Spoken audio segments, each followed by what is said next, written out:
Hello students, welcome to my YouTube channel silver library. तो आज इस वीडियो में हम बायोलॉजी का रिप्रोडक्शन के बारे में पढ़ेंगे। तो रिप्रोडक्शन का मतलब क्या होता है? ये एक बायोलॉजिकल प्रोसेस है जिसमें जो ऑर्गेनिज्म होता है वो यंग वंस को प्रोड्यूस करता है, ठीक है, या फिर कोई एक नए इंडिविजुअल को रिप्रोड्यूस करता है जो कि उससे सिमिलर होता है। तो इस चैप्टर में हम रिप्रोडक्शन जो है वो ऑर्गेनिजम्स में पढ़ेंगे कि डिफरेंट टाइप के जो ऑर्गेनिजम्स होते हैं उनमें कैसे कौन सा टाइप का रिप्रोडक्शन होता है। तो रिप्रोडक्शन जो है ऑर्गेनिज्म में दो टाइप के होते हैं, एक होता है एसेक्सुअल रिप्रोडक्शन और ये एक होता है सेक्सुअल रिप्रोडक्शन। तो अब एक क्वेश्चन आता है, बहुत इंपॉर्टेंट है, कि ऑर्गेनिजम्स में सेक्सुअल रिप्रोडक्शन ज्यादा अच्छा रहता है या फिर एसेक्सुअल रिप्रोडक्शन? तो इसका आंसर है कि सेक्सुअल रिप्रोडक्शन जो है वो बेटर है as compare to asexual reproduction. और इसका जो रीजन है वो मैं आपको आगे चल के बताऊंगी।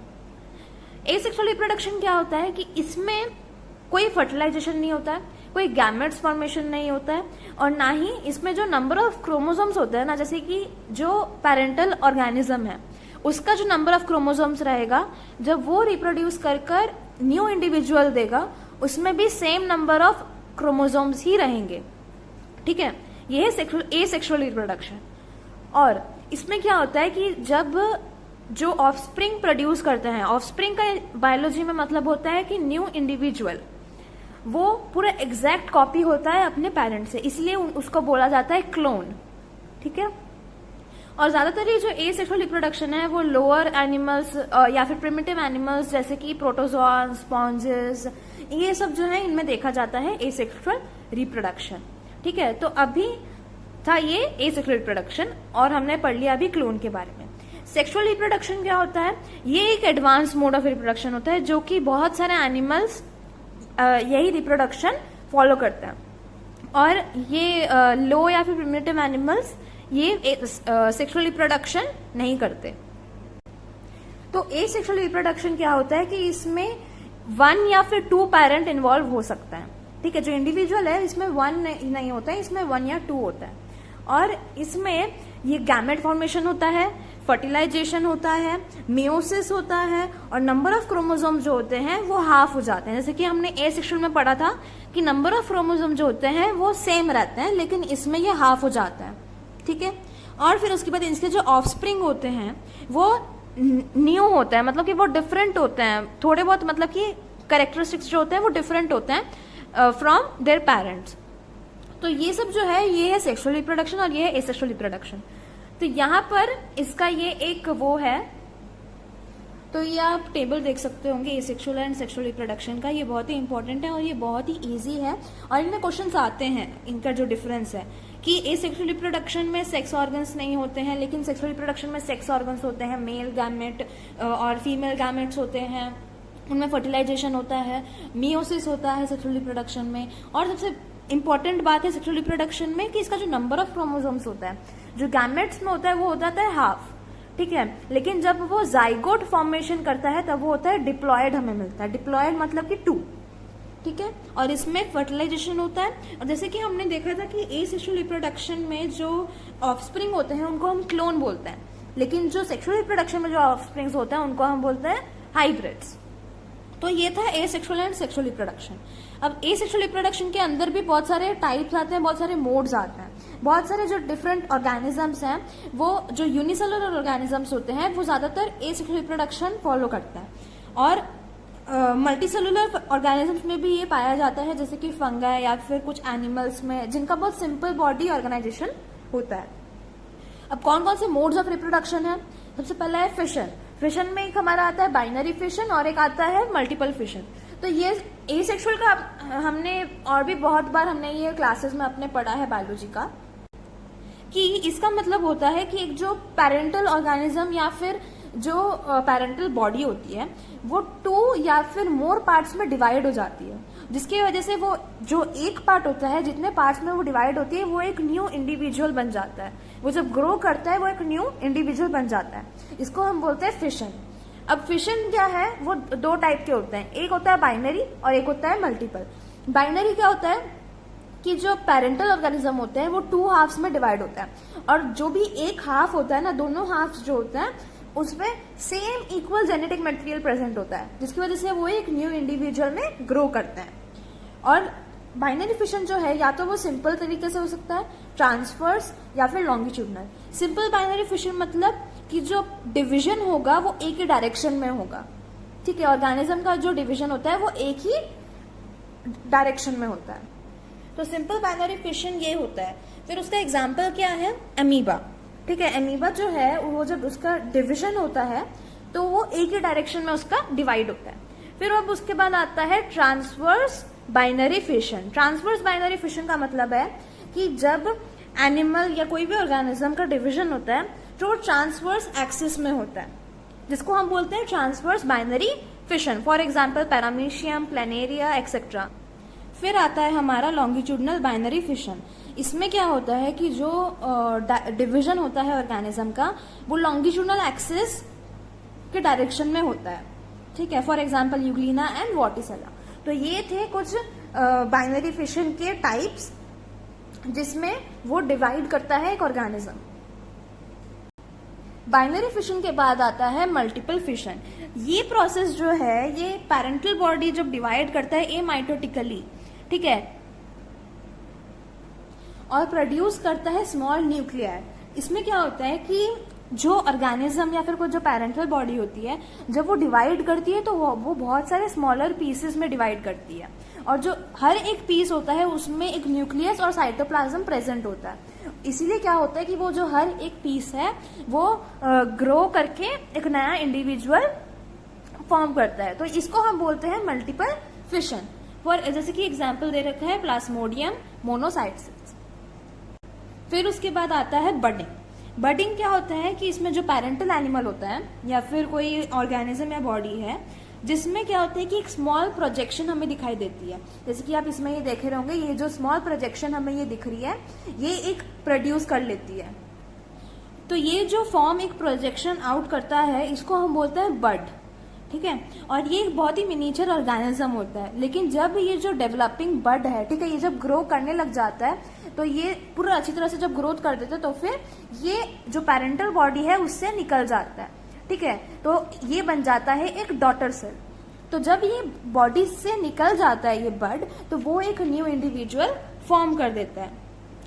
तो इसको हम बोलते हैं, ये जो प्रोसेस है इसको हम बोलते हैं budding. For example hydra, east, sponges, ये सारे इसके एग्जाम्पल्स हैं। फिर आता है जेम्यूल फॉर्मेशन। जेम्यूल फॉर्मेशन क्या होता है, ये स्पेशली जो फ्रेश वाटर स्पॉन्जेस होते हैं ये उनके लिए होता है कि जो उनमें भी एक इंटरनल बड्स प्रोड्यूस होते हैं उनके पेरेंटल बॉडी में, ठीक है, अनफेवरेबल पीरियड में। और जब कंडीशन सूटेबल हो जाते हैं तब उसके टाइम पे ये जो जेम्यूल्स होते हैं, ठीक है, बडिंग में हम बोलते थे बड, लेकिन जेम्यूल फॉर्मेशन में हम बोलते हैं जेम्यूल्स। तो जब फेवरेबल पीरियड हो जाते हैं तो ये जो जेम्यूल्स होते हैं ये बॉडी से निकलकर एक न्यू इंडिविजुअल बन जाता है। इसको हम बोलते हैं जेम्यूल फॉर्मेशन, जो कि स्पेशली फ्रेश वाटर स्पॉन्जेस में दिखाई देता है, फॉर एग्जाम्पल स्पॉन्जिला। फिर आता है फ्रैगमेंटेशन। तो ये सारे जितने भी अब हम पढ़ रहे हैं ये सारे मोड्स हैं एसेक्सुअल रिप्रोडक्शन के। तो इसमें आपने अभी नोटिस किया होगा कि इसमें ना ही कोई गैमेट फॉर्मेशन होता है, ना ही कोई इसमें फर्टिलाइजेशन होता है। तो इसीलिए ये सारे अंडर आते हैं एसेक्सुअल रिप्रोडक्शन के। फ्रैगमेंटेशन में क्या होता है कि बॉडी, पेरेंट की जो बॉडी होती है वो बहुत सारे स्मॉल फ्रैगमेंट्स में डिवाइड हो जाती है या फिर ब्रेक हो जाती है, और हर एक फ्रैगमेंट जो होता है जब सूटेबल कंडीशंस होते हैं तब वो एक न्यू इंडिविजुअल को ग्रो करती है, जिसको हम बोलते हैं फ्रैगमेंटेशन, ठीक है। ये प्रोसेस है और इसका एग्जांपल है हाइड्रा, प्लेनेरिया, सी स्टार, मराइन वॉर्म्स एक्सेट्रा। फिर उसके बाद आता है स्पोर फॉर्मेशन। तो सबसे ज्यादा एसेक्सुअल रिप्रोडक्शन का जो ये डेफिनेशन सबसे ज्यादा 2 मार्क्स के क्वेश्चंस में आते हैं। तो स्पोर फॉर्मेशन क्या है कि ये हमें ज्यादातर फंगाई और बहुत सारे ऑर्गेनिजम्स में हमें स्पोर फॉर्मेशन देखने को मिलता है। इसमें zoospores, conidia, oidia, basidiospores, ascospores और बहुत सारे ऐसे स्पोर्स आते हैं। तो जूस्पोर्स क्या होता है कि ये जो स्पोर्स होते हैं वो मोटाइल होता है, मतलब कि वो उनमें एक लोकोमोटरी ऑर्गन होता है जिसको हम बोलते हैं flagella, through which they can able to move from one place to other. तो ये क्या करता है जूस्पोर्स, ये जो स्पोर्स होते हैं ये स्पेशलाइज्ड स्ट्रक्चर्स में डेवलप करते हैं जिसको हम बोलते हैं स्पोरेंजिया या फिर स्पोरेंजियम, ठीक है। तो ये जो हाइफे होता है एक ऑर्गेनिज्म का, उसके टर्मिनल पोर्शंस में ये फॉर्म करते हैं, इसलिए इसको हम बोलते हैं जूस्पोर्स। और ये हमें देखने को मिलता है क्लामिडोमोनास में। यहाँ पे ये देख लोगे जो जूस्पोर्स है, ठीक है। फिर उसके बाद अब आता है स्पोरेंजियोस्पोर्स। ये भी जो स्पोर्स होते हैं वो स्पोरेंजियम में ही होता है, लेकिन ये नॉन मोटाइल होता है, they don't have any flagellum और लोकोमोटरी ऑर्गन। और जो नॉन मोटाइल स्पोर्स होते हैं इनको हम बोलते हैं एप्लानोस्पोर्स, ठीक है, या फिर स्पोरेंजियोस्पोर्स। फिर आता है कॉनिडिया। कॉनिडिया क्या होता है कि ये भी नॉन मोटाइल स्पोर्स ही होते हैं, लेकिन ये स्पोरेंजियम जो ये एक स्पेशलाइज स्ट्रक्चर्स है स्पोरेंजियम, उसके अंदर ये डेवलप नहीं करते हैं। ये जो स्पोर्स होते हैं ये फ्रीली डेवलप करते हैं और टर्मिनल पोर्शन में ही डेवलप करते हैं of hyphae, for example Penicillium. तो ये सारा था अभी हमने पढ़ा एसेक्सुअल रिप्रोडक्शन के मोड्स, जिसमें से ऑर्गेनिजम्स रिप्रोड्यूस करते हैं थ्रू दीज मेथड्स। अब हम पढ़ेंगे वेजिटेटिव रिप्रोडक्शन। वेजिटेटिव रिप्रोडक्शन जो है वो एक इंपॉर्टेंट मोड ऑफ रिप्रोडक्शन है जो कि हमें प्लांट्स में देखने को मिलता है, और ये ना न्यू प्लांट्स देते हैं through vegetative parts. Vegetative parts of the parent plant. Vegetative parts मतलब रूट, स्टेम, लीव्स, ये सब जो होते हैं इनको हम बोलते हैं वेजिटेटिव पार्ट्स। इनके थ्रू क्या होता है कि जो प्लांट्स होते हैं वो रिप्रोड्यूस करते हैं।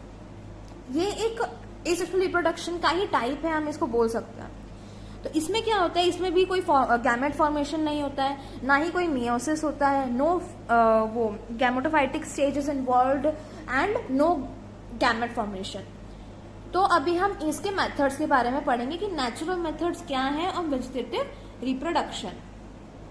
इसमें क्या होता है कि जो प्लांट बॉडी होता है वो जब अपने मेन बॉडी से डिटैच जाता है सुटेबल कंडीशन में, तब वो एक न्यू प्लांट को ग्रो करता है, ठीक है। ऐसे करके ये जो डेवलपमेंट होती है इसको हम बोलते हैं reproduction through vegetative parts of the parent plant body. तो natural methods of vegetative reproduction जो है वो ज्यादातर हमें एंजियोस्पर्म्स में देखने को मिलता है, और उन प्लांट्स में देखने को मिलते हैं जिनके बहुत सारे जो बॉडी पार्ट्स होते हैं ना उनके बहुत मॉडिफाई होते हैं, ठीक है। जिसकी वजह से क्या होता है, इसके कुछ एडवांटेजेस हैं कि हमें बहुत सारे वेरियस टाइप ऑफ मॉडिफिकेशंस देखने को मिल सकते हैं एक न्यू इंडिविजुअल प्लांट जब ग्रो करता है। और जैसे कि हम लोग ये जो प्लांट्स होते हैं, जो रूट्स होते हैं वो मॉडिफाई करते हैं, या फिर स्टेम्स जो होते हैं वो मॉडिफाई करते हैं अपने आप को, तब जाके हमें बहुत सारे वेरियस शेप्स एंड साइजेस के प्लांट्स हमें देखने को मिलता है। तो इस तरीके से ये वेजिटेटिव रिप्रोडक्शन होता है। अब सबसे पहले पढ़ेंगे कि रूट्स के थ्रू कैसे वेजिटेटिव रिप्रोडक्शन होता है। तो सबसे पहले इसका एग्जांपल है कि sweet potato, tapioca, yam, dahlia and asparagus, ये सारे एग्जांपल्स हैं प्लांट्स के, ठीक है, जिसके थ्रू रूट्स जो हैं उनका वेजिटेटिव रिप्रोडक्शन होता है। अब ये जो है ये बर्ड्स प्रोड्यूस करते हैं, एडवेंटिशियस बर्ड्स। ये जो बर्ड्स होते हैं वो लीफी शूट्स में ग्रो करते हैं, जिसको क्या होता है कि वो जब डिटैच हो जाता है और जब गिर जाता है तो फिर वो एक नए प्लांट में डेवलप करने लग जाता है, ठीक है। तो ये जो प्रोसेस था इसको हम बोलते हैं वेजिटेटिव रिप्रोडक्शन फ्रॉम रूट्स। फिर उसके बाद दूसरा है कि normal roots in plants like populus, guava, murraya, albizia etcetera can develop adventitious roots which grow to form new plants. अब है अंडरग्राउंड स्टेम्स। अंडरग्राउंड स्टेम्स में आता है rhizomes, corms, bulbs, tubers. Rhizomes क्या होता है कि वो स्मॉल बड्स प्रोड्यूस करते हैं जो कि न्यू प्लांट्स को न्यू प्लांट्स फॉर्म करते हैं under favourable conditions, for example ginger. Corms क्या होता है, वो अनब्रांच्ड स्वोलन अंडरग्राउंड स्टेम होते हैं जो जिनमें बड्स होता है, और वैसे ही फेवरेबल कंडीशंस जब होती है तब ये न्यू प्लांट्स को ग्रो करते हैं, for example colocasia, gladiolus, crocus etcetera, ये सारे इसके एग्जाम्पल्स हैं। बल्ब क्या होता है कि अंडरग्राउंड कंडेंस शूट होता है, ठीक है, ये भी बर्ड्स डेवलप करता है। जो बल्ब्स होते हैं ना ये न्यू बल्ब प्रोड्यूस करते हैं, जैसे कि ऑनियन, गार्लिक, नार्सिसस एक्सेट्रा, ये सब जो है ये इसके बल्ब के एग्जाम्पल्स हैं। फिर उसके बाद आता है ट्यूबर। ट्यूबर जो होता है वो होता है पोटैटो, आर्टिचोक एक्सेट्रा, ये सब जो होता है आपने देखा होगा कि पोटैटो में बहुत बार आईज होता है, मतलब कि ग्रीन बर्ड्स जैसे प्रोजेक्शन हमें दिखाई देती है जिसको हम बोलते हैं आईज। तो ये जो होते हैं ये आईज या फिर बर्ड्स ये न्यू प्लांट में ग्रो करते हैं। Vegetative reproduction from creeping stems में आते हैं रनर्स जो कि होते हैं ग्रास, स्टोलेंस जो कि है वैलिसनेरिया, एंड ऑफसेट्स जिसको है जो कि है आइकॉर्निया।